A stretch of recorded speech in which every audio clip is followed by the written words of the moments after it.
So yeah, I grew up so close to Dabke, and as far as I remember, Dabke has been part of my life. I often sometimes joke about how I started dancing Dabke before I started walking, and it was actually something that is beyond cultural in my upbringing, like something that is very politically charged as well. And you know, like most of us who grew up in refugee camps have been reminded over and over again that you're a refugee, that you belong somewhere else, and all these things. And the Dabke is like the thing that has traveled with our grandparents, and it was so important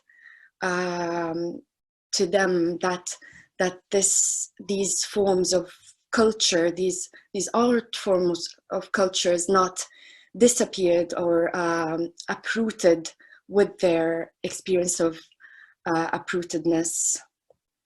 And it was for us like a sort of a form of resistance that yes, the Zionist leaders thought that our grandparents would die and the young will forget, but us performing this form of folklore was a testimony that yes, the old may die, but that doesn't mean that the struggle will die or the culture will die, and that we are going to carry on the struggle one generation after the other. بلشت أشعر كيف الطفل ممكن يتنفس من خلال الفن، وهذا الإشي، هذا الفن ممكن الفن كيف بيعني لي. بلشت أشوف كيف الأطفال عن جد هم بحاجة للفن بشكل أو بآخر، من خلال إنهم بس شغلة بسيطة هي الاختلاط. بدي أحكي عن الفن والزراعة بشكل أو بآخر. هذا الموضوع شوي بفكر فيه من فترة. قاعد بشوف قديش موضوع الدبكة، خلينا نحكي بدي أخذها للإشي الفلكلوري البحت. قديش موضوع الدبكة هو مرتبط بالطبيعة بشكل أو بآخر، خاصة إنه كمان في الدبكة الفلسطينية زي ما بنعرف إنه في كثير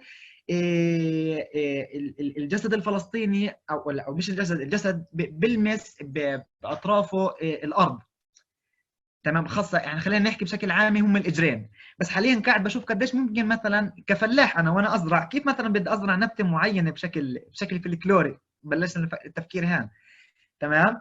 وعن جد بلشنا نشوف كيف الامور ممكن تمشي، حتى ممكن كيف حركتي كشخص عايش بجبل بيختلف عن حركه حدا عايش على طرف الشارع. يعني حتى اللي بنسميها كلكزه، لما الواحد يبقى يمشي هيك وهيك وهيك، فشو اسمه ببكاش يعني طبيعه مشيه الفلاح او المزارع ما في ارض مستويه بشكل عام. يعني مرات دائما مشيه عشوائي، مرات بتلاقيه حسب حاجه النبته. فعليا لو بدك تيجي للدغري حسب حاجه النبته تتطلب منك تروح على جبل، بتروح على جبل مره واحده تنزل على الواد تحت. فبصفي طبيعه لما صرت امارس هاي عمليه الزراعه بشكل واعي للفن، او خلينا نحكي للرقص، صرت احس انه هات نسوي هاي الشغله، بدي اروح اسكن النبته الفلانيه بشكل مختلف، بدي انا بطيح وانا اسوي هاي الشغله الفلانيه، مره واحده بدي اكون هيك. فمن هون اجى يعني يعني وحاليا مش ناضج عند التفكير 100% عشان احكي او مثلا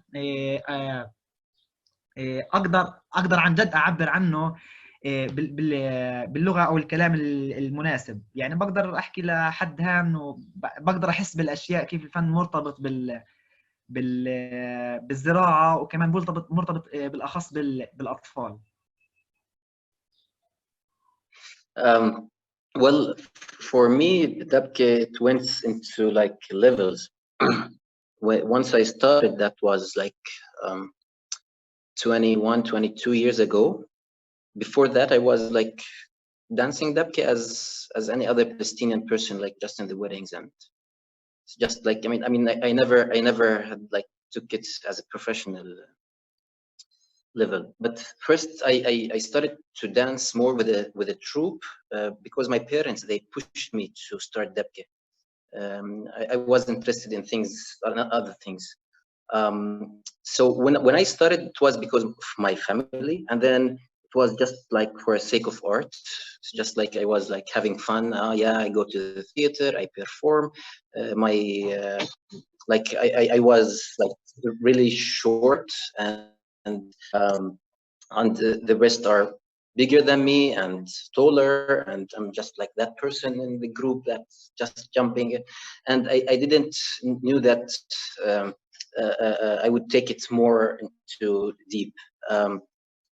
So and then it went to other level. It went to more social level, where I used to. I mean, when I joined El-Funoun dance troupe in 2000, and it was for me like meeting friends. It was like we have a meeting, we have a rehearsal every Wednesday, and in these like I meet friends, and I go like 1 hour before, I stay 2 hours after the rehearsal. It wasn't about really learning Dabke, or it was about the rehearsal, around the rehearsal, what's going on before and after. And when I started to teach Dabke in Popular Art Center, that was the turning point for me, how to look to Dabke. The turning point, because I felt that okay, this is it's more responsible, and I'm teaching Dabke, and it's not just about the technique I'm giving. It's also like you have students and you interact with them, and these students, they ask you questions, and you have to have enough knowledge to can answer or interact. I learned a lot from them, and it put me a level in a level that I have to go deep more into Dabke, theoretically and practically. Practically, it's to know more about Dabke, how it started, from where it came, and what are the stories of Dabke, how it started, and also what is the tool, how we can use it as a tool, especially for us as like, you know, Dabke, it's for Syrian, Jordanians, Lebanese, part of Saudi Arabia, and also Palestinians. But since we are under occupation, then art in general and Dabke in particular, it has a different meaning. So I started to go deep in it, how it could be a tool. So that's why I decided I want to teach more in refugee camps, in villages, and I found out it's like a voice, and giving voice for voiceless, and to give the children the space to express themselves and to talk. And even also on the other level, practically, it's to go deep. How could Dabke be language? To spot a light about different topics, and to choose the opportunity that you interact with audience, and it's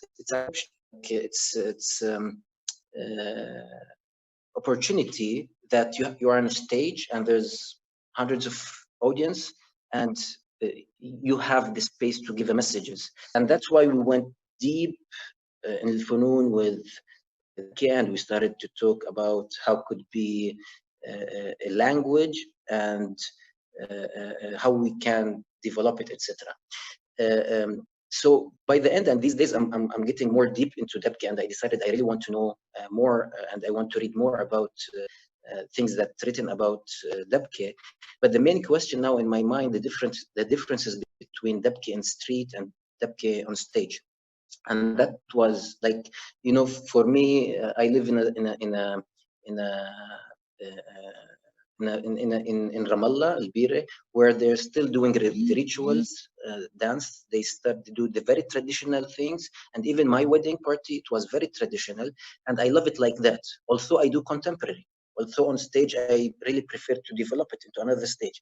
But once I do it on stage, in street, I really enjoy Dabke. Maybe sometimes it would be boring for those who are looking to Dabke from outside on streets, sometimes when we do the very, very traditional steps. Listening to you, Sharaf, is really beautiful. I love how you said like giving voice to the voiceless, and really for me as well, Dabke is really about pride in our culture, our tradition, which runs so deep, obviously, as we all know. But and also what you said, Shahd, about when it comes together, it's not planned, but it kind of then takes a life of its own. And the energy that everyone brings to it, like it's just like pure joy and pure connection with everything that we stand for, with our land, our tradition, how sentimental and poetic we are, how crazy sometimes we are, how we love to have fun, we love life, and exactly that, it stands for everything that is resisting the occupation, everything that we should be, in Israelis' eyes, we should be giving up, we should be like, taking the life out of us. If anything, it gives us more, and it channels that energy in such a beautiful way, a harmonious way that kind of is kind of really a lovely symbol of how Arabs and the Middle East are. Like, we kind of, when it comes together, we are all connected in that moment, and there's so much energy and vibrancy and kind of power. And I think there's one traditional aspect of how we dance and how we move kind of encompasses all of that. I just wish that we could bring that to like a unity and solidarity in everything that we're doing. So I think you guys have covered everything else. I just wanted to say about the land, which I think Mohammad and Sharaf, you said as well, but that just how it kind of, it's been like a journey from what it was historically with Dabke and the land, the connection, and to now what it means, like, because obviously our journey and our relationship with the land has changed since the occupation, so the Dabke kind of follows that journey, and now it's even maybe more prevalent than ever, like that pride and that connection, that relationship with the land. It's not just that we love the land and it feeds us and provides us. It now is our identity. It now is our symbol of resistance. So interesting hearing you speak about that. Obviously, not Palestinian myself, so have a very different experience of Dabke.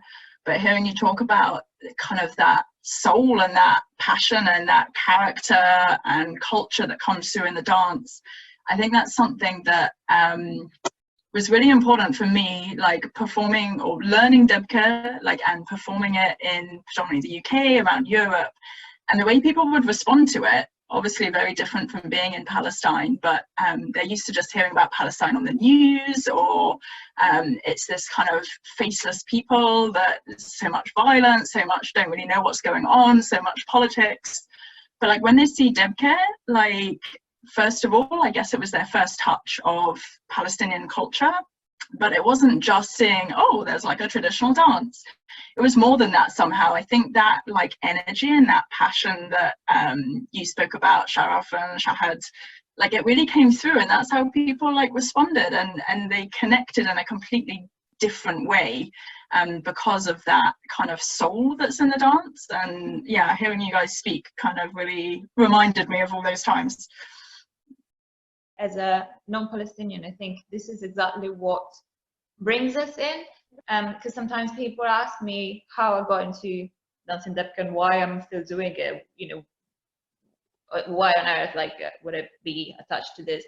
And I think it's very much about this energy and like how it drags you and captures in, because as a non-Palestinian, you go through this journey, and as you go through it, like you learn at various stages, you learn from others, and it makes you feel part of that struggle that you were talking about, because you know that there aren't many ways in which you can potentially contribute, but being on stage and dancing with Palestinians and dancing in those rhythms and at that beat is very much what brings you part of that struggle, and you know that is something that is beyond borders, is beyond individuals, is something that is really uniting people. And that's really that energy.